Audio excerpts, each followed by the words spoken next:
sa inyong mga newsfeed kung gusto po ninyo, no?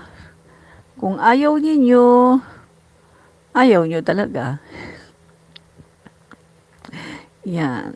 Okay. So, share po yung atin pong live. Yan.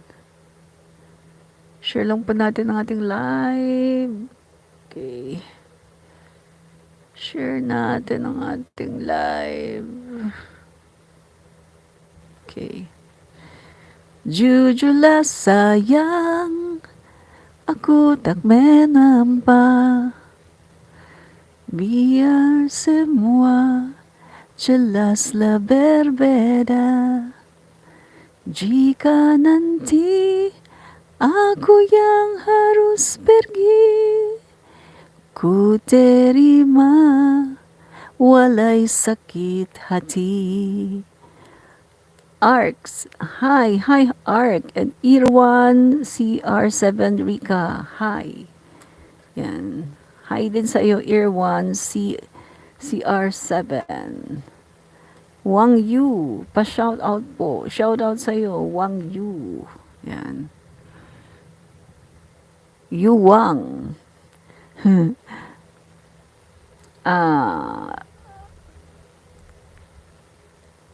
Igi apa, mom. Yan.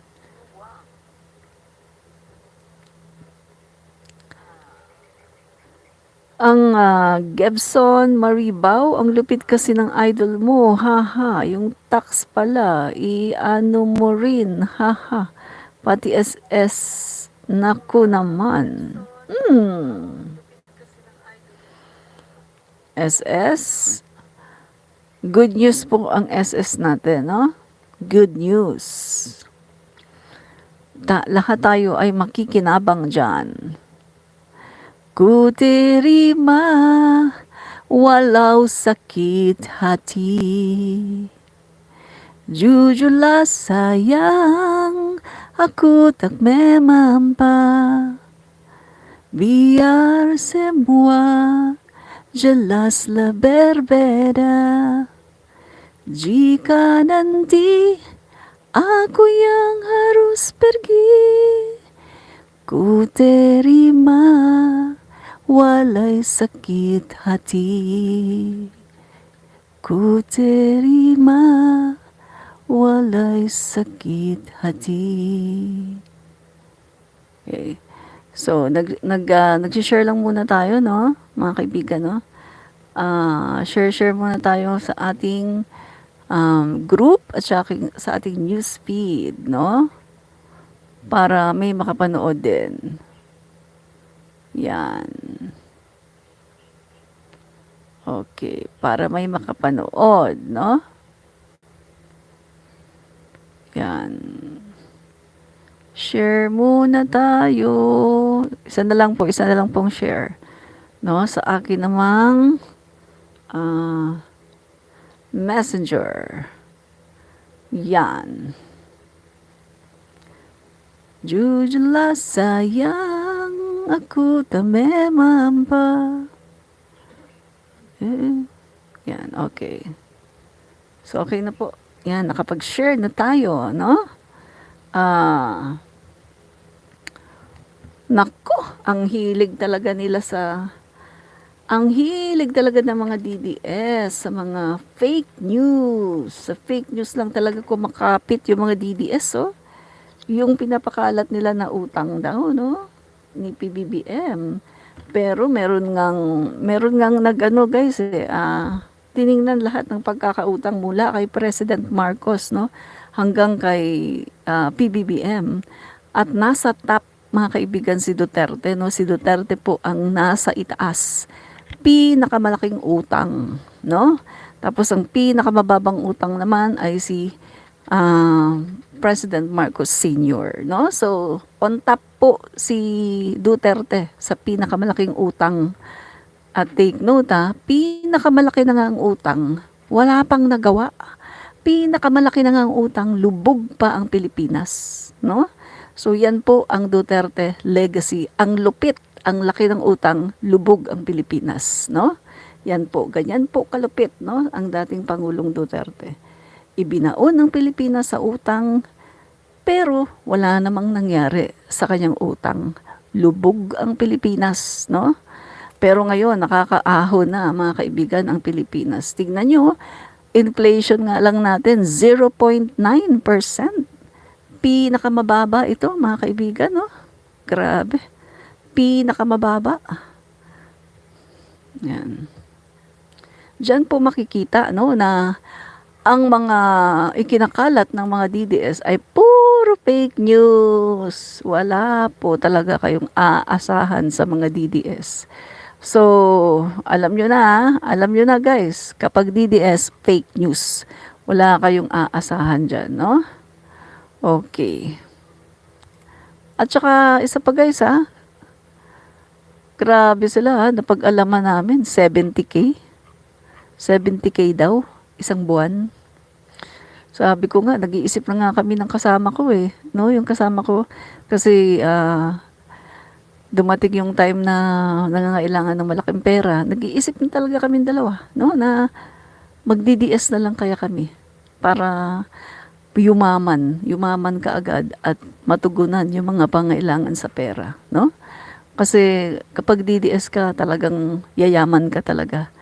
Tingnan mo nga yung mga DDS, di ba? O, mga influencer ng DDS.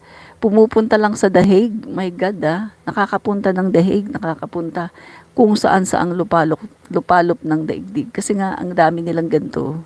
O, di ba ngayon nga, nag-aaway-away na sila O, kasi, ang dami nilang pera.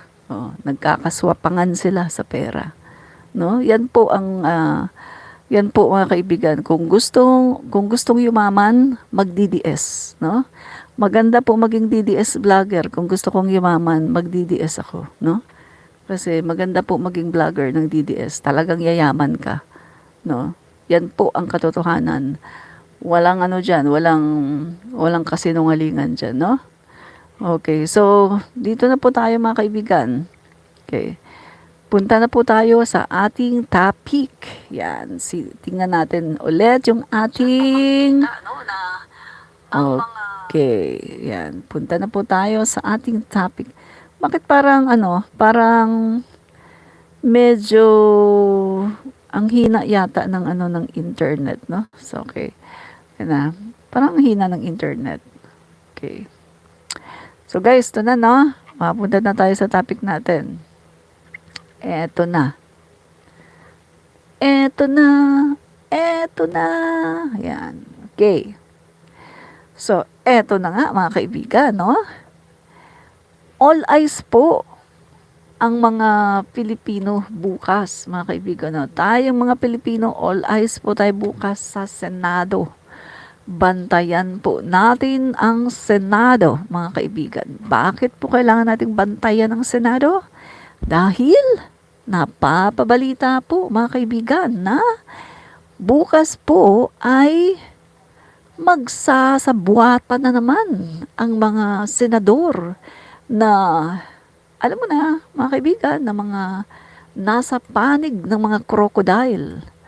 At sila po mga kaibigan ay ipapadismiss nila itong impeachment ng isa pang crocodile na vice-presidente. Nasabi ko nga, okay, magagawa nyo man yan na ang impeachment ni Sara Duterte ay inyong talagang mapadismiss, pero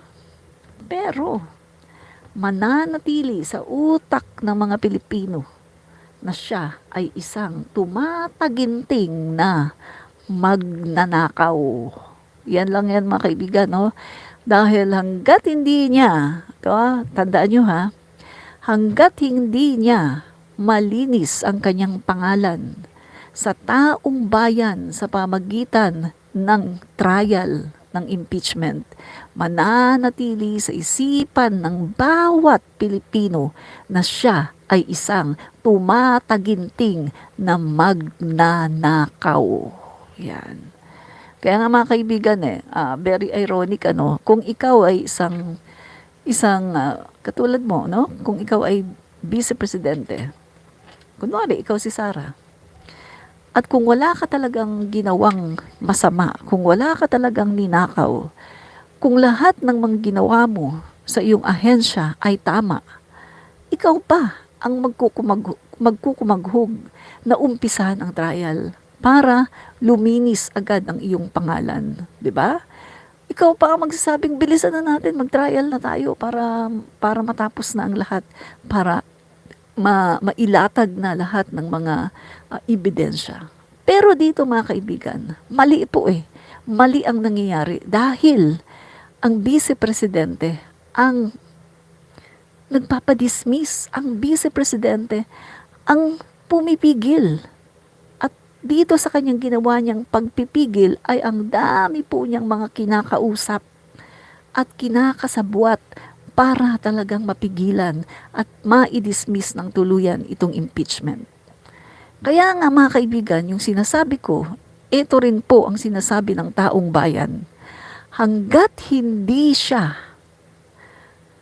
lumilinis, hanggat hindi siya sumasagot sa mga katanungan sa pamagitan ng trial, hanggat hindi nalilinis ang kanyang pangalan para sa 2028, mananatili sa utak ng sambayan ng Pilipino na si Sara Duterte ay isang tumataginting na magnanakaw. Magnanakaw sa kaban ng bayan.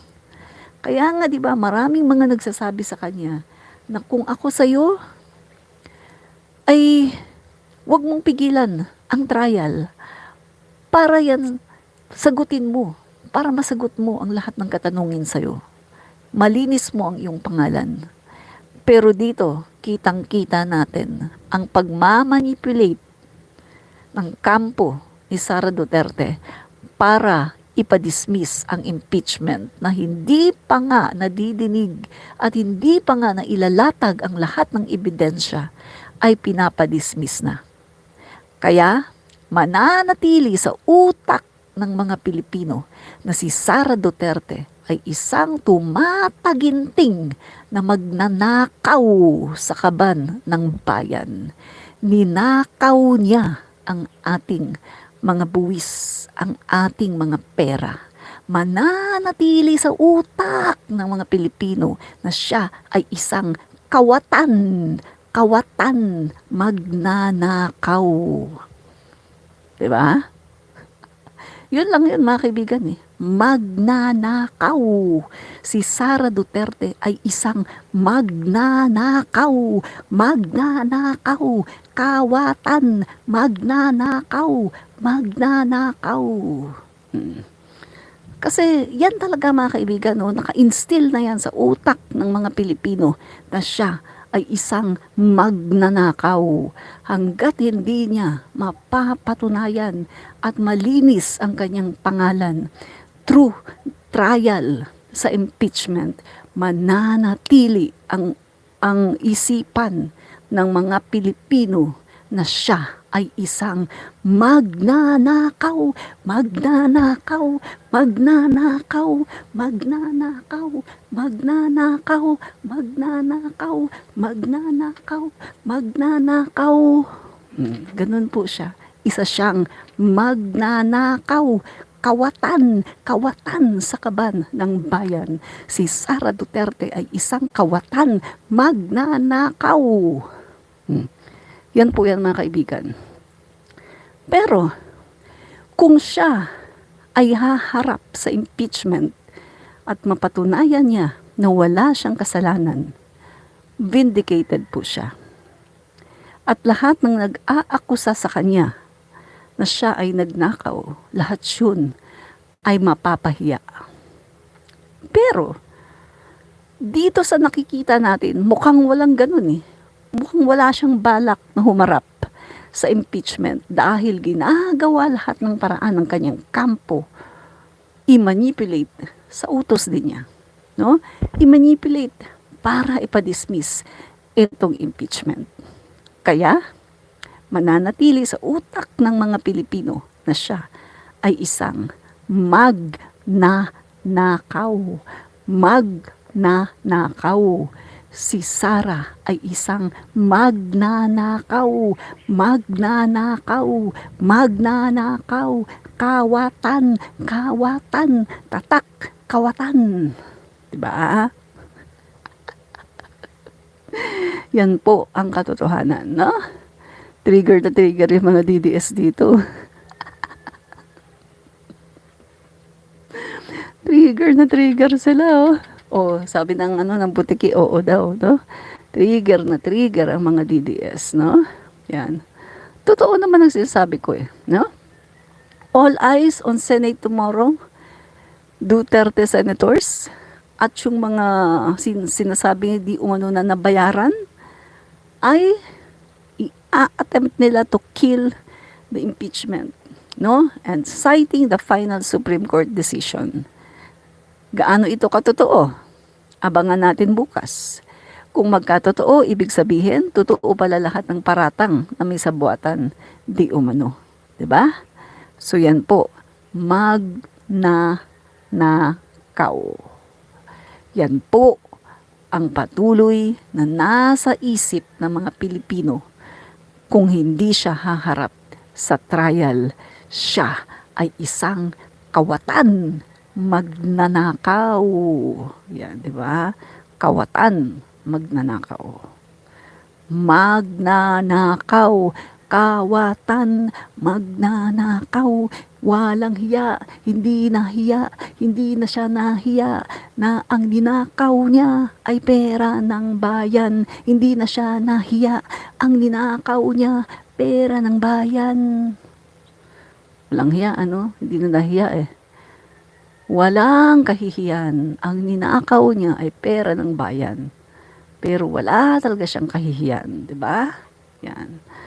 So, tingnan pa natin to. So, okay, tama na tayo dyan sa magnanakaw na yan, ha? Yan. So, tandaan ninyo, mga kababayan, ha? Tandaan ninyo to. Hanggat hindi humaharap sa impeachment trial si Sara Duterte, mananatili sa isipan ng mga Pilipino at ng buong mundo na siya ay isang magnanakaw, kawatan sa kaban ng bayan. Magnanakaw, kawatan sa kaban ng bayan. Hanggat hindi siya humarap sa impeachment trial, siya ay isang magnanakaw. Yan. Okay, dito na tayo sa masyado akong nag-enjoy dun sa magnanakaw na ano. Trigger, ang daming trigger dito eh. Trigger na trigger yung mga DDS. Ano tayo ha? Friends tayo ha, mga DDS ha. Friends tayo lahat, no? Friend tayo. Walang huwag kayong magkagalit, no? Kasi totoo naman yung sinasabi ko eh. Dahil yan po talaga ang iniisip ng sambayan ng Pilipino. Kapag hindi siya humarap sa trial, yan, hindi mawawala sa isipan ng sambayan ng Pilipino na siya ay isang magnanakaw.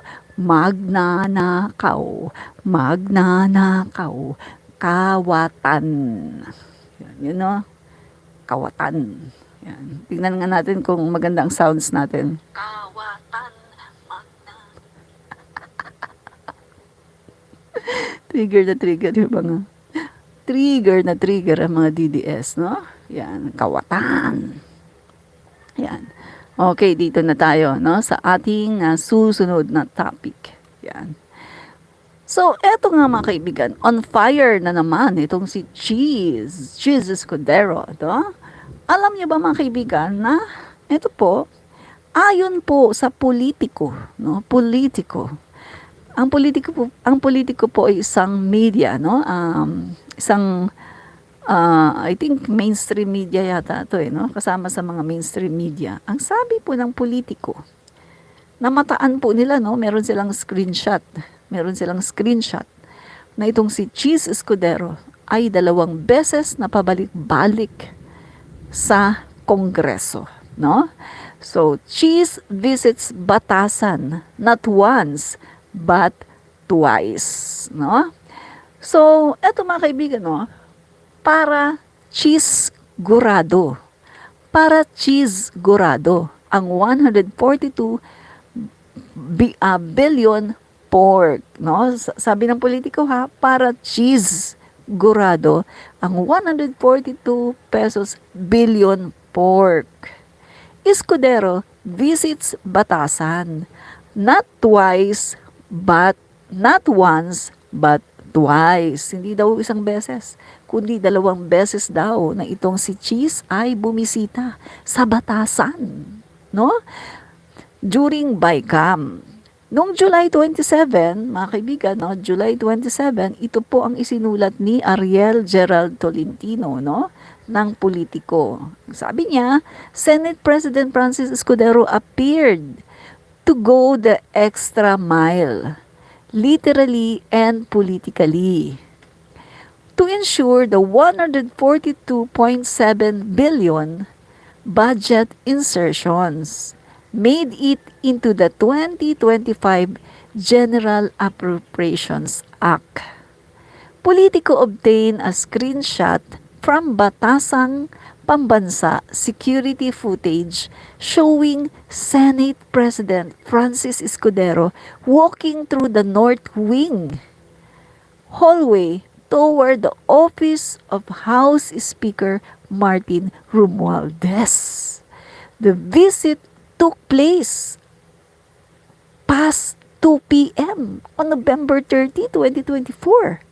Bonifacio Day, a national holiday. Mga kaibigan, no? Another visit reportedly occurred on a Senate undisclosed date. So, unahin muna natin, no? Bakit siya magbibisita? Anong gagawin niya sa House of the Representatives? Ang sabi nga dito, it's very unusual ng isang Senate President ay pupunta sa Kongreso, patago pa. Patago. Naka-jeans, naka-simpleng t-shirt, hindi hinayag, patago nga patago. So, ano ang kanyang reason? Bakit siya pumunta sa House of the Representative noong November 30, 2024? Bonifacio Day pa ito ha, ang national holiday. Ibig sabihin, walang pasok. Bakit itinaon pa talaga niya kung saan walang pasok? Kumbaga, wala namang mga opisina. Anong meron? Diba? Oh, the visit took place past 2 p.m. on November 30, 2024, Bonifacio Day, a national holiday. Anong meron? Mga kaibigan, I smell something fishy, no? So, tuloy natin. So, ito pa. Another visit reportedly occurred on a separate undisclosed date. Escudero made the first visit to the House just 2 days after the bicameral conference committee began. My God! Ulitin natin, another visit reportedly occurred on a separate undisclosed date. Escudero made the first visit to the House just 2 days after the bicameral conference committee began, reconciling the conflicting provisions of the Senate and the House versions of the 6.352 trillion national budget. My God! So, ibig sabihin nito, mga kaibigan, kung iintindihin natin yung sinasabi dito, nung pagkatapos ng BICAM, pumunta siya sa House of the Representative. Bakit? May nagsabi para daw doon gawin ang isa pang or ang another insertions. Kumbaga patago. Wala yung ibang mga senador. My God, ano to? So, tuloy natin na. According to an Cooper, no Senate President in recent memory has personally gone to the House during the heat of BICAM deliberations. Never ka daw makakita, not not even once, hindi ka makakita sa history, no, ng Senado at ng Kongreso na merong dumadalaw na isang Senate President sa kasagsagan ng kainitan ng BICAM deliberations. Pero bakit patago na itong si Cheese Escudero ay dumalaw sa House of the Representative? Oh my gulay, mga kaibigan, no? So, mainstream media to ha, mainstream media. So sila po ay merong source na, meron silang source, mga kaibigan, na legit. Isang source na mapagkakatiwalaan. Mainstream media ito, hindi ito nanggaling sa vlogger. Take note, hindi ito nanggaling sa vlogger.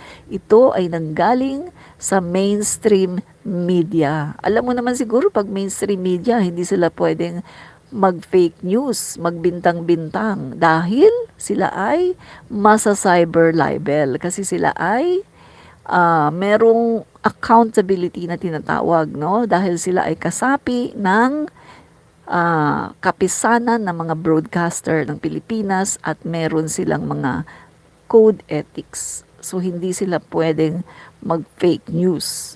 Remember, kapag merong mga nagbabalita, no, at may mali, tinutuwid agad nila yan eh. Remember, sina Mel Chanco, sina Mike Enriquez, yung mga kahit sino, no, sina Ted Filon, no, etc., etc. Kapag meron silang mga nasasabi na mali, agad-agad eh. Pagbalik nila kinabukasan, itinatama ka agad. Yun. Or minsan, iba yung nagtatama para sa kanila, no? So, yan po ang mainstream, mga kaibigan. Hindi sila pwedeng magbigay ng mga fake news at hindi sila pwedeng gumamit ng yung mga sources na galing lang sa chismis. So dito yung kanila pong scooper tawag ay isang legitimate na source na galing mismo insider ng Kongreso. Insider ito ng Kongreso malamang kasi alam niya yung nangyayari eh. 'Di ba? So ito mga kaibigan, sabi pa dito